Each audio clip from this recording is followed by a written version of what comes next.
Deixa eu agradecer quem colocou essas orquídeas aqui. Me faz muito bem essa beleza, me inspira. Então, obrigado quem preparou esse arranjo tão querido, tão bonito. Tão bonito. Um país pobre da América Latina. E eu trabalhava nessa época com estudantes universitários por todo o continente. E eu me encontrei com uma jovem pobre chamada Ana. E ela conseguiu, apesar da sua pobreza, entrar numa universidade de medicina naquele país. E ela conheceu a Jesus num pequeno grupo de estudo bíblico na universidade. E a transformação que a vida dela passou foi muito profunda. E ela estava muito feliz, podendo, como jovem universitária, uma mulher de periferia, pobre, num país pobre da América Latina, estudando o curso de medicina. Nesse país, os professores, naquela época, costumavam receber o seu salário proporcional ao número de alunos em sala de aula. Então, de tempo em tempo, algum professor, sabendo que a turma que viria em seguida não era um número suficiente de alunos que lhe rendesse um bom salário, criava um dispositivo de reprovar alguns alunos para manter a per capita. Esse professor se aproxima da Ana e diz o seguinte: sabe, você não vai ser aprovada. Eu vou reprovar você. A menos que você me faça alguns favores, você não tem como ser aprovada. Vocês podem imaginar que tipo de favores ele estava sugerindo. E ela disse para ele: de jeito nenhum. O senhor pode fazer o que o senhor quiser, mas o senhor não vai me fazer negar a minha fé, nem o meu compromisso com Jesus, nem vou aceder à sua solicitação. Ele disse: tudo bem. Ele reprovou a Ana 1 ano, 2 anos, 3 anos, 4 anos. E a Ana descobriu que não ia conseguir terminar o curso porque aquele professor não aprovava. Ela desistiu, saiu da faculdade, trancou o curso, ficou 3 anos fora da faculdade, ou seja, 7 anos da sua vida perdido, até que ela soube que o professor se aposentou e ela voltou à faculdade. Concluiu o seu curso. E foi trabalhar numa das regiões mais pobres daquele país. Naquele país, o aluno, o recém-formado médico, precisava prestar serviços para o governo por alguns anos, até ter a sua licença plena como médico. E ela foi trabalhar, então, como médica numa região muito pobre.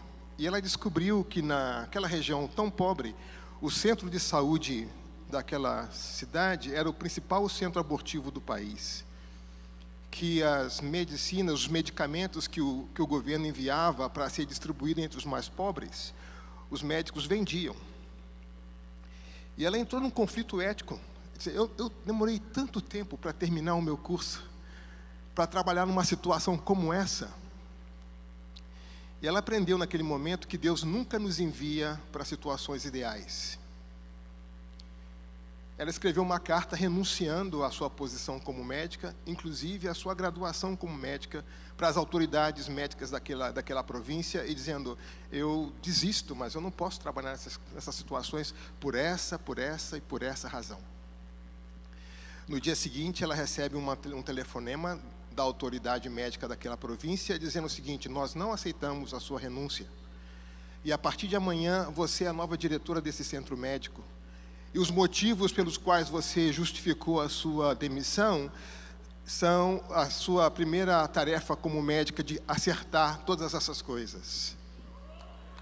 Bom, para encurtar a história, aquele que era o principal centro abortivo do país se tornou hoje o centro de saúde pública daquele país. E nós estamos orando para que Ana se torne presidente da República. Porque alguém com um coração assim, íntegro diante de Deus, tem um impacto profundo no anúncio do Evangelho, um impacto profundo na maneira como vive o Evangelho. O Evangelho mostra o seu aporte cultural para além do discurso, mas transforma as relações, transforma a realidade, traz vida para muita gente. numa realidade do avivamento, o Evangelho não se limita a um discurso. O Evangelho produz mudanças, porque o Evangelho é o poder de Deus para a salvação de todo aquele que crê. Deus não nos envia para realidades ideais, Deus nos envia para contextos reais, cheios de conflito, para viver ali a luz no meio das trevas. Foi assim que nasceu a igreja de Antioquia. Em Atos nós lemos a partir do versículo 19 do capítulo 11, a descrição de como se deu esse processo. Os que tinham sido dispersos, ao motivo positivo, por causa da perseguição, desencadeada com a morte de Estevão, chegaram até Fenícia, Chipre e Antioquia, anunciando a mensagem apenas aos judeus. Alguns deles, todavia, cipriotas, sirineus, foram a Antioquia e começaram a falar também aos gregos, contando-lhe as boas novas a respeito de Jesus. A mão do Senhor estava com eles e muitos creram e se converteram ao Senhor. Notícias desse fato chegaram aos ouvidos da igreja em Jerusalém e eles enviaram Barnabé a Antioquia. Este, ali chegando, vendo a graça de Deus, ficou alegre e os animou a permanecerem fiéis ao Senhor de todo o coração. Barnabé era um homem bom, cheio do Espírito Santo e de fé, e muitas pessoas foram acrescentadas ao Senhor. Então Barnabé também foi a Tarso procurar Saulo, e quando o encontrou, levou-o para Antioquia. Assim, durante um ano inteiro, Barnabé e Saulo se reuniram com a igreja e ensinaram a muitos. Em Antioquia, os discípulos foram, pela primeira vez, chamados cristãos. Naqueles dias, alguns profetas desceram de Jerusalém para Antioquia. Um deles, Ágabo, levantou-se pelo Espírito e predisse que uma grande fome sobreviria a todo o mundo romano, o que aconteceu durante o reinado de Cláudio. Os discípulos, cada um segundo as suas possibilidades, decidiram providenciar ajuda para os irmãos que viviam na Judéia, e o fizeram enviando suas ofertas aos presbíteros pelas mãos de Barnabé e Saulo. A ideia é ver sinais de um avivamento acontecendo, numa realidade que aconteceu lá atrás, na fundação da igreja de Antioquia, e saibam, nós somos o resultado dessa igreja. Foi dessa cidade que Paulo saiu com a sua segunda viagem missionária, levando o evangelho para a Europa, e nós somos frutos disso, desse impacto, dessa presença e dessa ação do Espírito ali em Antioquia, e nós somos até hoje, 2000 anos depois, o resultado disso. Antioquia era a terceira cidade do Império Romano, depois de Roma e Alexandria, fundada perto do ano 300 a.C., contava com mais ou menos 500 mil habitantes. Estamos falando de uma cidade com um grau elevado de urbanidade. Era a cidade que tinha cultos terríveis, cultos que até os imperadores, Constantino proibiu os cultos que tinham lá, para você ter uma ideia. Bom, essa igreja influenciou Atos 15, essa igreja influenciou o surgimento do livro de Gálatas, essa igreja evangelizou por muitos lugares. Na região de Antioquia você encontra na arqueologia muitos sinais de templos, lugares de culto naquela cidade, naquela região. Essa igreja modelou o modelo de misericórdias, essa igreja foi o berço das missões estrangeiras, nós somos frutos dessa igreja. Um avivamento acontecido ali. Deus usa as circunstâncias adversas para promover o avanço do Evangelho. Aqui foi a perseguição, a morte de Estevão. Foi isso que motivou essa igreja, o nascimento dessa igreja. E é muito interessante pensar como é que a gente ora em situações adversas. Porque foi essa adversidade que surgiu para destruir o Evangelho, foi o que Deus utilizou para que o Evangelho se espalhasse e chegasse até nós. Então, não se pode falar em missão sem adversidade. Se você é fiel a Deus no pouco problema, Deus te coloca sobre muito problema, e isso é bênção. Não se esqueça disso. Eu nunca vi problema diminuir, problema só avança. Porque à medida que o evangelho do reino avança nas trevas, o que ele encontra é o quê? Mais trevas. Eu peço no seminário os alunos me façam resenhas. E aí, um aluno na sala de aula, com um computador de última geração, assistindo a aula, anotando tudo, quando me entregava a resenha manuscrita. A primeira resenha eu olhei, não entendi a letra, mas tudo bem. Na segunda vez ele me entregou manuscrita. Na terceira vez manuscrita eu falei, rapaz, é a primeira vez que eu vejo na vida gramática de língua estranha. Porque eu estou tentando ler a sua resenha, eu não consigo entendê-la. Por que você não me imprime a sua resenha, me entrega impressa? Ele me olhou, abaixou os olhos, ficou em silêncio. Eu falei, opa, estou tocando em alguma coisa sagrada aqui.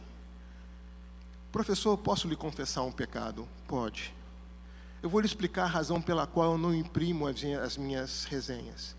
Não. Eu chego em casa, professor, eu fiz um voto ao Senhor. Eu deixo no meu carro o meu celular e deixo no meu carro o meu computador. Porque eu tenho um problema muito sério com pornografia.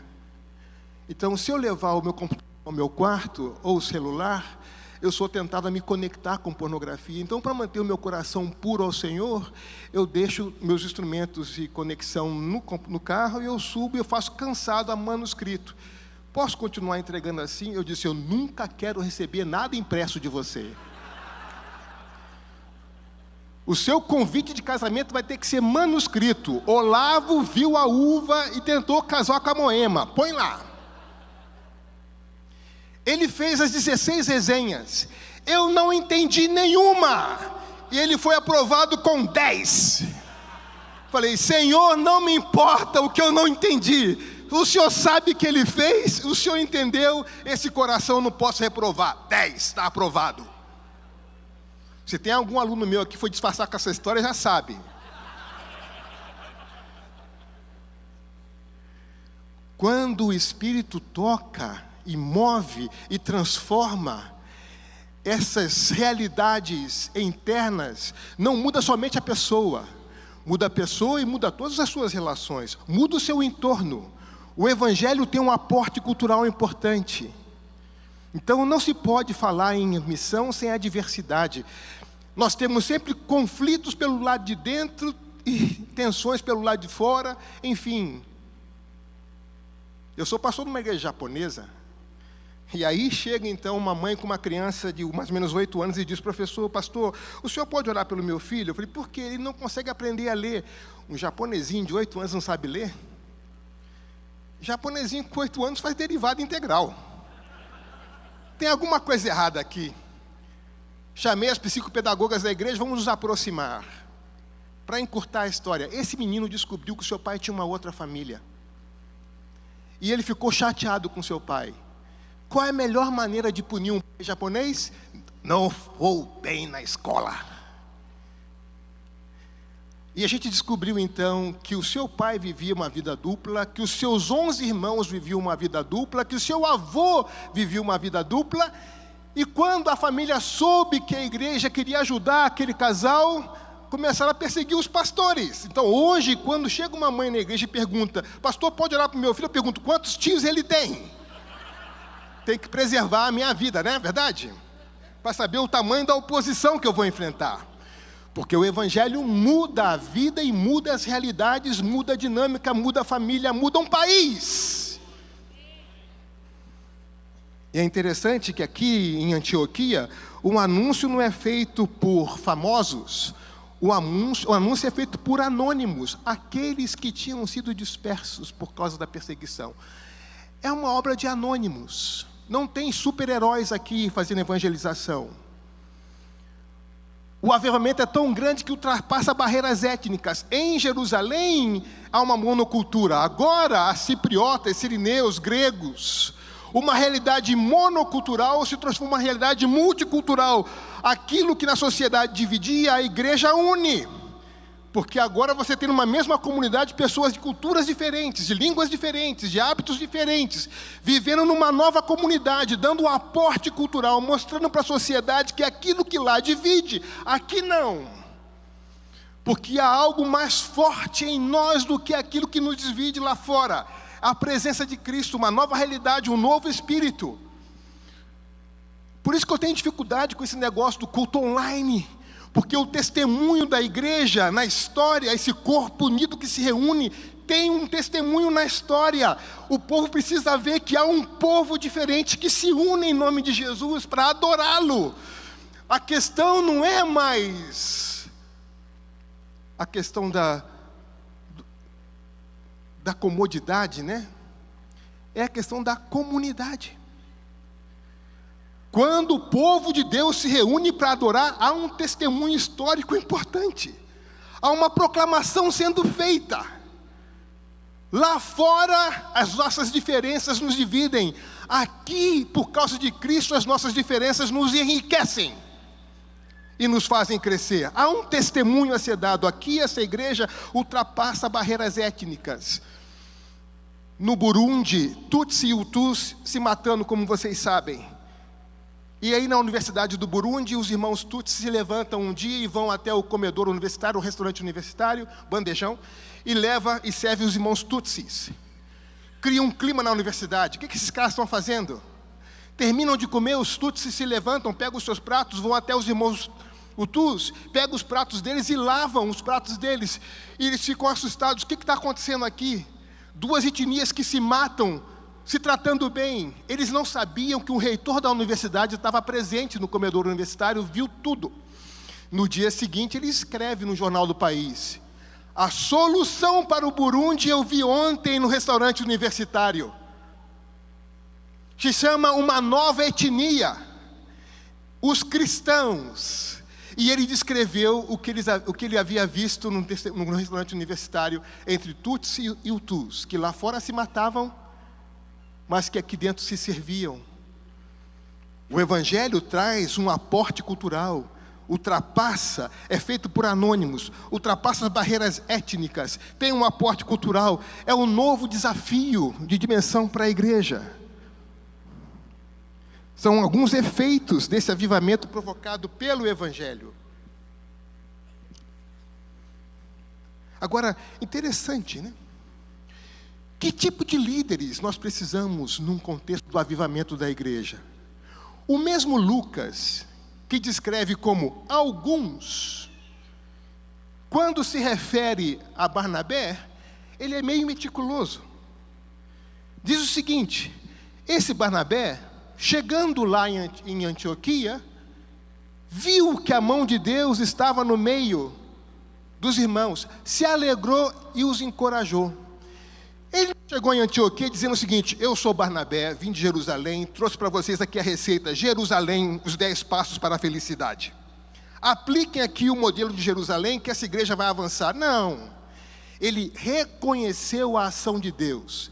Meus irmãos, paremos de fazer comparações. O nosso chamado não é comparar a igreja A com a igreja B. O nosso chamado é aprender a reconhecer a ação de Deus no meio da igreja. Não importa se tem 2 ou 3 mil, se tem 1 ou 4 ou 5. Quais são os sinais da presença de Deus nessa comunidade? Ao invés de ficar comparando, a gente reconhece os sinais da presença de Deus, a gente se alegra e encoraja os irmãos a continuarem. Vamos parar com esse mercado de vender fórmulas de igreja. Vamos desenvolver um discernimento espiritual que saiba reconhecer quais são os sinais da ação de Deus em nosso meio. Tudo bem que na cidade X a igreja A vai bem, tudo bem que na igreja B, na cidade A vai bem. Esses modelos nos inspiram, mas não são camisas de força. São para inspirar, não é fórmula. Deus faz lá, Deus faz aqui, Deus faz acolá. Essas boas experiências que a gente aprende com a igreja A, B, C, D, são ótimas, glória a Deus por isso, mas não transforme isso em fórmula. Nós não somos chamados a copiar, nós somos chamados a reconhecer a ação de Deus, lá e aqui. É a mesma palavra, é o mesmo Espírito, lá e aqui. Então, ao invés de impor sobre os irmãos um peso de uma fórmula, vamos aprender a reconhecer a ação de Deus no nosso meio, se alegrar com isso, encorajar. E claro, a gente sempre pode aprender da experiência de outros, claro, porque nos inspiram. Mas não é fórmula, não é panaceia. Não é indústria evangélica de fórmulas, de jeito nenhum. A gente aprende sempre, a gente agradece, mas o sinal fundamental é aprender a reconhecer a ação de Deus. Não sem razão, que quando ele vai descrever Barnabé, ele diz que era um homem bom, cheio do Espírito Santo e de fé. Precisa mais alguma coisa? Está de bom tamanho? Quem é que não quer ter na igreja pessoas assim? Pessoas boas, cheias de fé, cheias do Espírito Santo. Eu estava pregando na igreja Assembleia de Deus de Guarulhos. Não foi Guarulhos, foi no Rio de Janeiro, São Gonçalo. E aí eu estou lá, naquelas igrejas do fogo, nas irmãs do coque Wi-Fi, poderosas. E aí veio o momento de oração. E uma senhora bem velhinha, com coque Wi-Fi no extremo, se aproximou, andando devagarzinho, ela devia ter próximo de 92 anos. E entregou um papel para o pastor, e o papel era todo desenhado. Não tinha letra. Eu achei, a gramática da língua estranha de novo, estou vendo aqui. E o pastor disse assim: bom, esses aqui são os nomes das pessoas que a irmã Maria evangelizou essa semana. Deus sabe quem são. Nós vamos orar agradecendo a Deus por essas vidas. Porque ela não sabia escrever. Detalhe: era fluente em inglês e em português.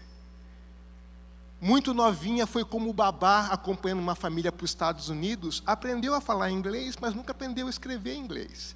Falava português, mas não sabia escrever português. E velhinha ia para o centro de Niterói evangelizar pessoas em inglês e em português, sem saber escrever. E os nomes que estavam ali desenhados eram os nomes das pessoas, como ela imaginava que fosse o nome daquelas pessoas. A melhor evangelista da igreja. Eu falei para o pastor, só pode me dar esse papel para mim? Eu preciso guardar. Ele disse, toma, todo domingo lá atrás, toma. Analfabeta, poliglota, falava em línguas, dos dois tipos, evangelizando. Um trabalho de anônimos, cheio de fé, cheio do Espírito Santo. Uma pessoa boa. Quando o avivamento chega na igreja, Deus transforma pessoas em pessoas boas, cheias de fé e cheias do Espírito Santo. Vocês sabem, né? O restaurante universitário é o lugar mais espiritual da universidade. Você sabe por quê? Toda terça-feira lá no bandejão da UF em Niterói vinha fígado com cebola. E o senhor sabe quanta luta eu tenho com fígado e cebola. Cebola é do tempo do Egito, tinha saudade das cebolas do Egito.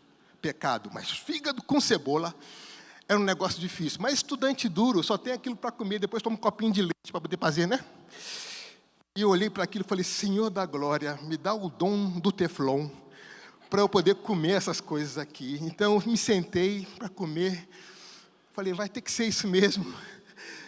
A Dolly está aqui, a Dolly lembra disso. E aí quando abri o olho, tinha uma moça sentada na minha frente, ela falou assim, você está passando bem? Eu falei, ainda estou. Falei, por que você estava com o olho fechado? Porque eu estava orando. O que é isso? Eu falo com Deus. Você fala com Deus? Falo.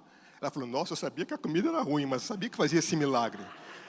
Eu falo com Deus e Ele me responde. Como é que é isso? Me explica. Enquanto nós comíamos aquele fígado acebolado, eu compartilhei o evangelho com ela. Terminou aquela tortura, cada um foi para a sua sala de aula. 3 meses depois, toca na porta da minha república, aquela jovem com um rapaz do lado. Ela disse, você lembra de mim, do bandejão? Eu falei, lembro. Pois é, naquele dia eu voltei para casa, me coloquei de joelhos à beira da minha cama e tomei a decisão de seguir a Cristo. A minha vida vem mudando profundamente desde aquela época. Esse rapaz é meu namorado. Eu não sei explicar para ele o que aconteceu comigo. Você pode explicar para ele? Eu falei, vamos para o bandejão. Vamos para o bandejão. Dependendo da comida, até língua estranha eu falo. Vai ser na unção. Vamos para lá. E no bandejão, para ver o que vai comer naquele dia. Vai que aparece uma dobradinha, não, né? Na unção.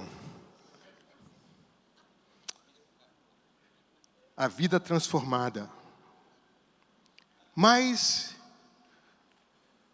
Barnabé percebeu a necessidade daquela igreja e disse: preciso buscar para aqui uma solução alternativa. E a solução para aquela igreja não estava em Jerusalém, estava em Tarso. Bom, ele precisa de alguém que tenha uma boa formação bíblica, que tenha conhecido ao Senhor e que saiba viver em culturas diferentes.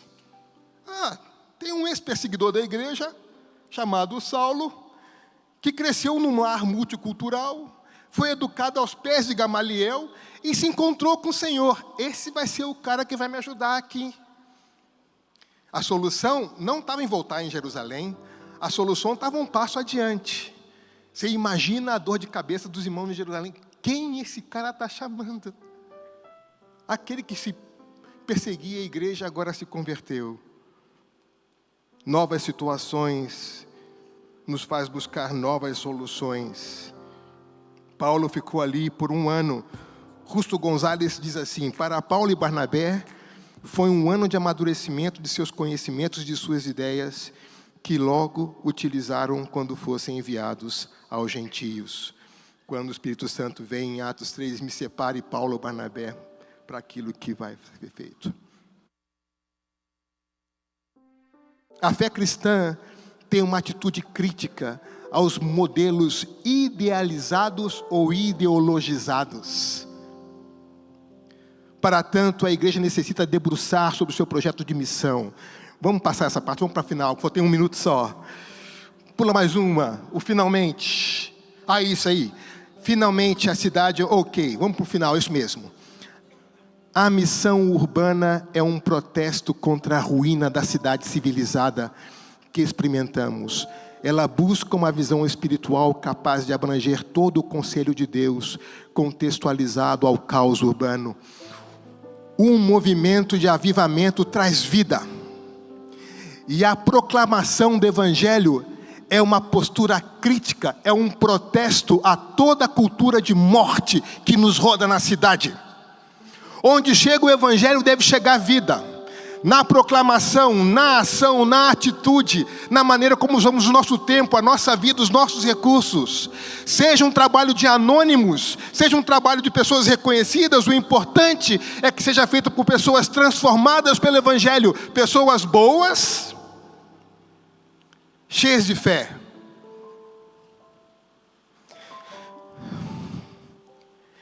Cheias do Espírito Santo. Amém, amém.